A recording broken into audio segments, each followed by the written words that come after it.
and for that. I'm not going to blame the patriarchy for it. But, even I love watching old movies, and I see that, even in the older movies, women are competing for a man's attention.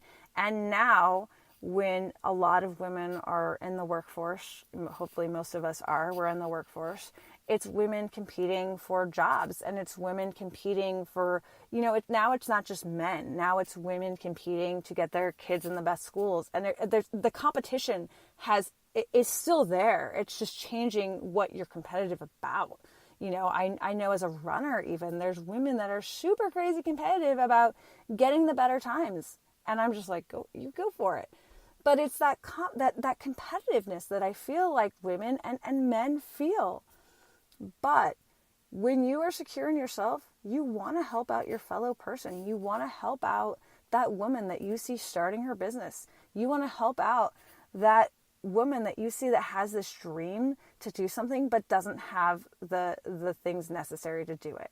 And it's interesting because I've had a situation recently where I wanted to return the favor, and I started taking someone under my wing, and I believed that I felt that they were, I didn't feel any ill will or any ill intentions. I was genuinely doing it because I wanted to help this person, and I was taking them under my wing.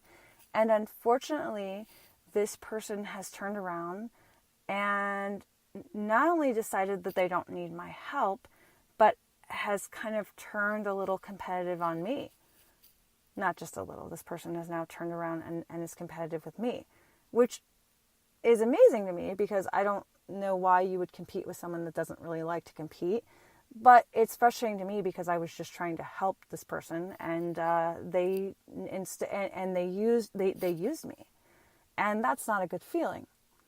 And I've kind of been going through that, and then of all days, the same day that more stuff with that is going on, I get an invitation to a secret group on Facebook from a client that I read for a couple weeks ago of exactly this, of women supporting women. And it's a small group of her friends of wanting to support her friends.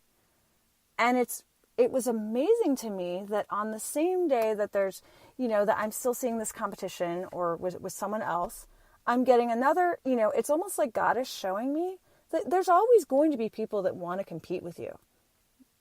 There's always going to be people that are going to try and steal your thunder. And the more bright of a light you are, the more confident you are, the more people are going to try and grab that. But there's news. It's not pie. You being successful doesn't take away from someone else's success. If there was another psychic medium that had maybe a specialty with the body or, with illnesses or with animals, I would totally recommend them if I knew they had pure intentions and I would love to work with them. I have no problem with that. But again, it has to be those good intentions because I want to support other women. I want to support other people and I want to help other people. And if I can't help you, I want to find someone that can. But at the same time, just because I am doing this doesn't take away from you. And when you think it does, and instead you try and take away from someone else's thunder, that doesn't say anything about that person. It says something about you. And when I would raise my hand in class and I would try and, shove my way to whatever front of the line, it wasn't saying anything about the person that was in line waiting patiently. It was all about me. And when you see women competing and men competing, just remember that. When you think you have, when you're going, what the heck are they doing? Just remember, nothing about you, all about them. And it's really sad because I think we need to be building each other up. And my client who created this group is a wonderful example of that. She turned around and said, let's help each other.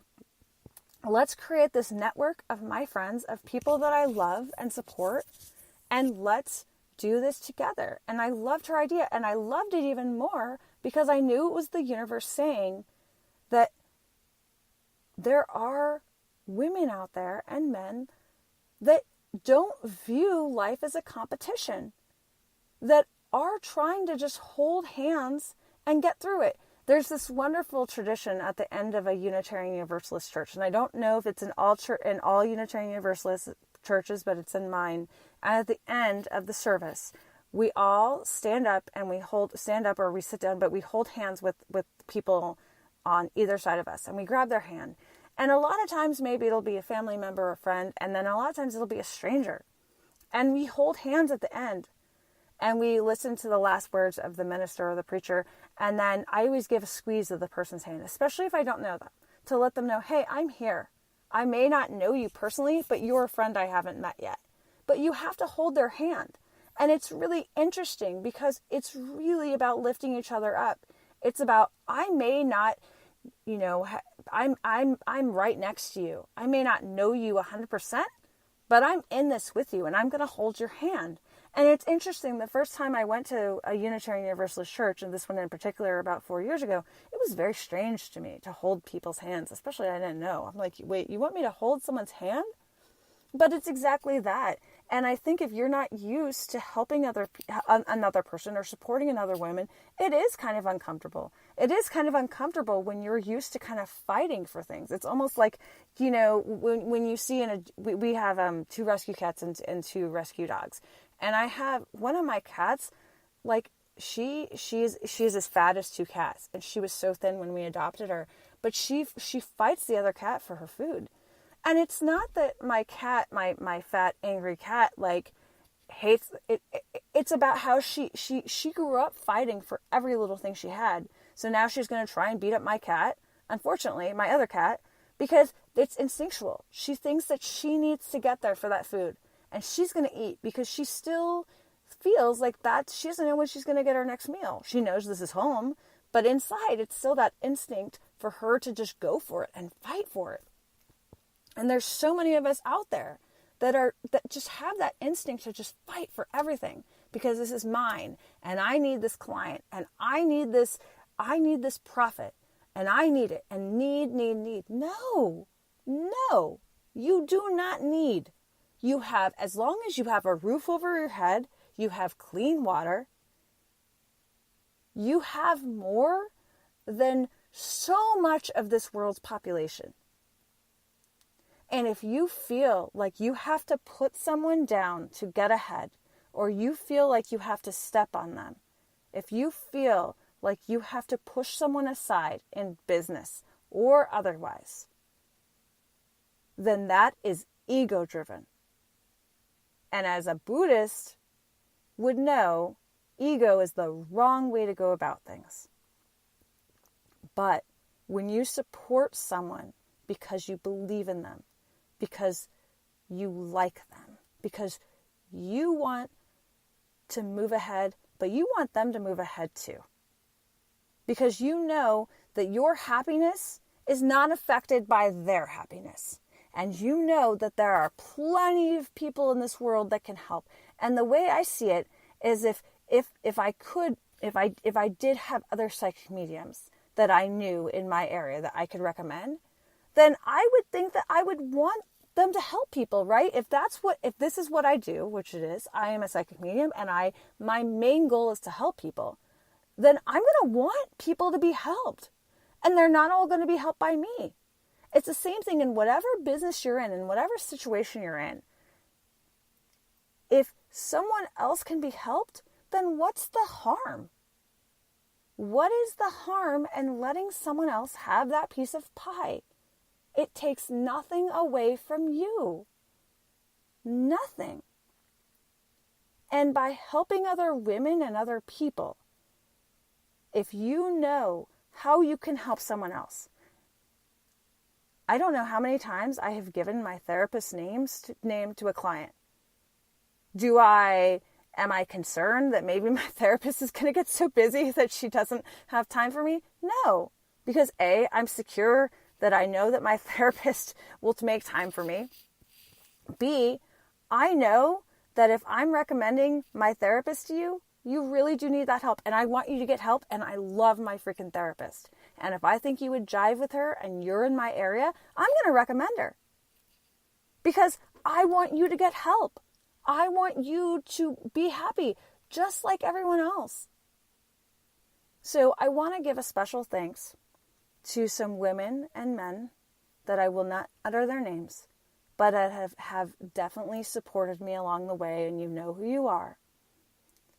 I would not be able to do Chicago. I would not be able to do New Braunfels without you.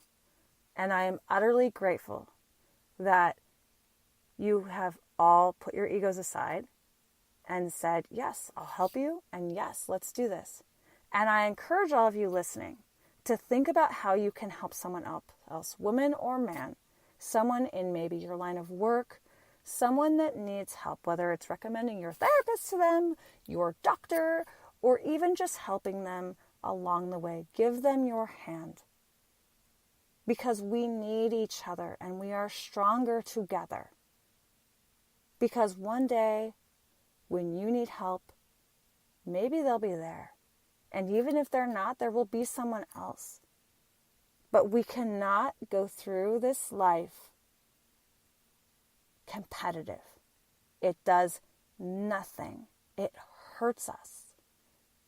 And it is only because of our insecurities. So if you are one of those ultra competitive people, or if you don't like the fact that other women or men are succeeding, I want you to look deep inside of yourself, because I've had to. I've definitely had to. And I know why I felt this need to compete. But it may be an entirely different reason for you. But whatever it is, we all need each other.